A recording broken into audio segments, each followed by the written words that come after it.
Most men don't fail loudly. They just stop noticing the gap between who they said they'd be and who they became. This is where that gap gets named. This is the revolutionary man. For 17 episodes, one phrase has followed you around like a shadow you never quite turned to look at. Band of brothers.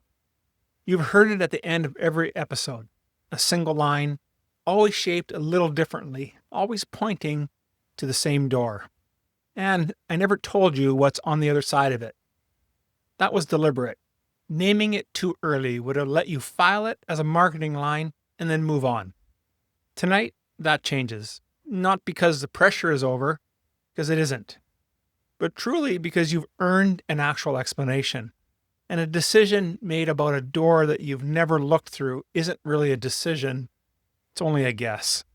So tonight, no metaphor, just what's actually there.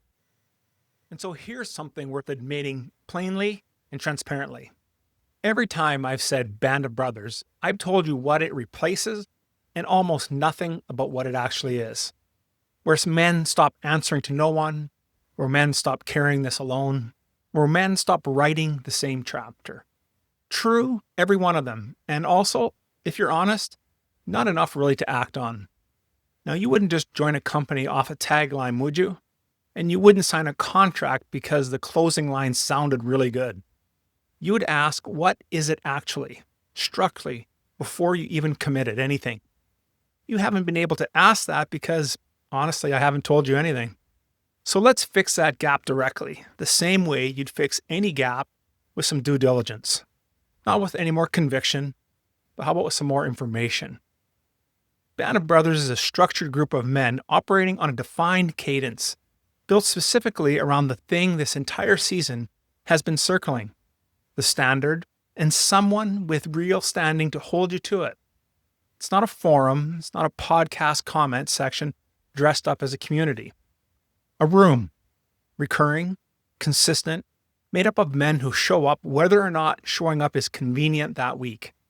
Because the whole design depends on it not being optional. That's the part most men skip past when they imagine what this thing really is. They picture inspiration, a speaker, a stage, a temporary charge that fades by Wednesday. That's not this. This is actual structure. The same instrument you already trust everywhere else in your life. Finally pointed at the place that you've kept it out of. Now, I'm not going to walk you through every week of a multi-phase program in the next few minutes and expect that to be the moment that you make your decision. That's not how a serious decision gets made, and you know that better than most men listening to this. What I can tell you now is the actual shape of it. What I still can't tell you honestly is the cost. It's set individually and it changes, and I'm not going to read you a number that might be wrong by the time you hear this. That part gets covered on the call by someone who can give you the real figure instead of a script guessing at one. Now, before we get into the first step, I want to deal with an objection some of you are already building quietly and without quite admitting that it's an actual objection. Some version of you. I don't need a group for this. I can figure it out. I figured everything else that ever mattered by sitting with it myself and reading the right things and thinking it through until it resolves. That instinct isn't foolish because it's the same instinct that's made you good at almost everything you've ever taken seriously. Self-reliance is a real capacity, and I'm not here to talk you out of respecting it. But I do want you to notice something about where that instinct has actually worked. Every domain where solving it alone succeeded for you was a domain where the problem was, in some sense, external to you. It's in a market, a system, a technical question with the right answer sitting somewhere waiting to be found. You could outthink those because the thing that you were solving didn't have a stake into staying hidden from you. This isn't that kind of problem. This is a gap. This gap has spent years arranging itself to be invisible to the exact mind that would otherwise catch it. You already learned why. That was in an earlier episode that we walked through. The absence wasn't an accident. It was built, and it was built deliberately by the same hands that have built everything else in your life that you'd never leave unmanaged. A man doesn't outthink a blind spot he's constructed on purpose. That's not a failure of intelligence. That's a well-built blind spot, and it's designed to survive. Exactly this kind of scrutiny that you're best at, which is the actual reason this requires other men in a room and not another book or another podcast, another private resolution made alone at 11 at night that feels real in the moment and doesn't survive contact with a normal Tuesday. A book can't ask you a follow-up question. A book can't notice a pattern in what you've been avoiding across 6 weeks. A man sitting across from you who's agreed to the same standard and has a standing to enforce it can. And so here's where most men stall, and I'd rather call it out directly than watch you do this quietly.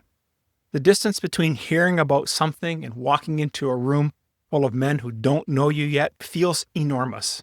It feels like the biggest step in the sequence.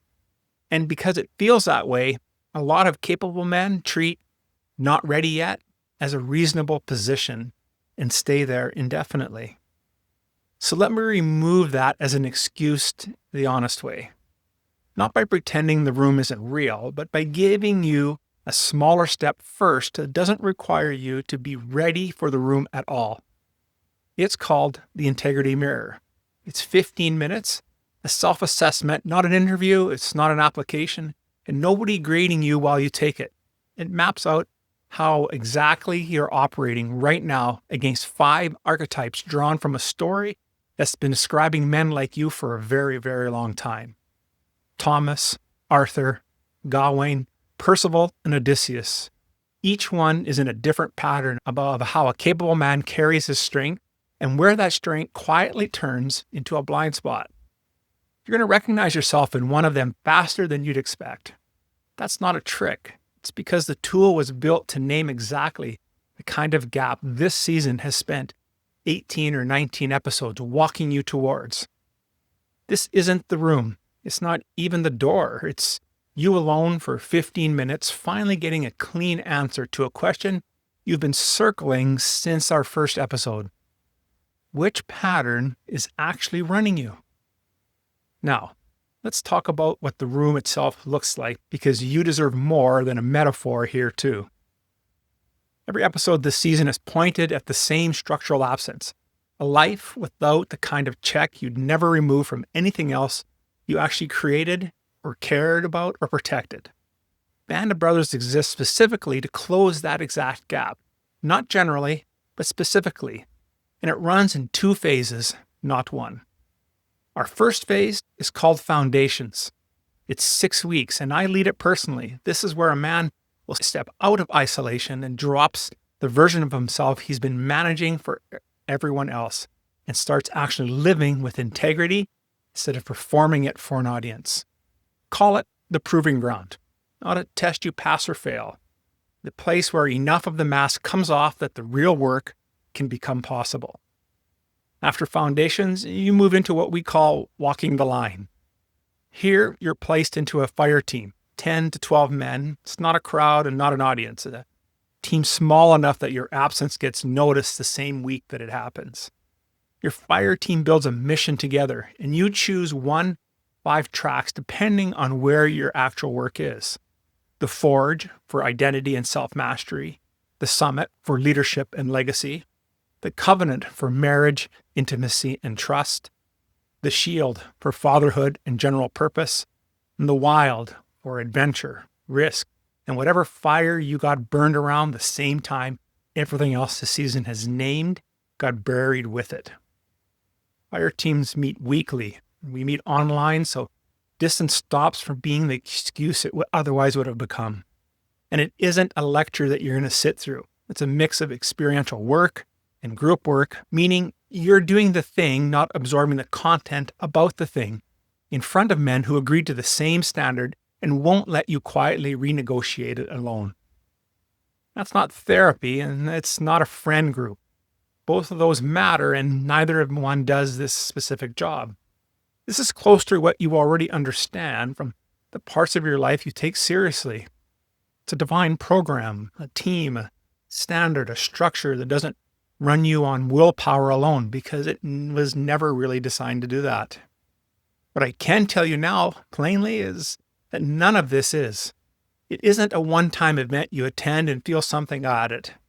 It isn't content you consume passively while the actual pattern in your life stays exactly where it was. And it isn't anonymous.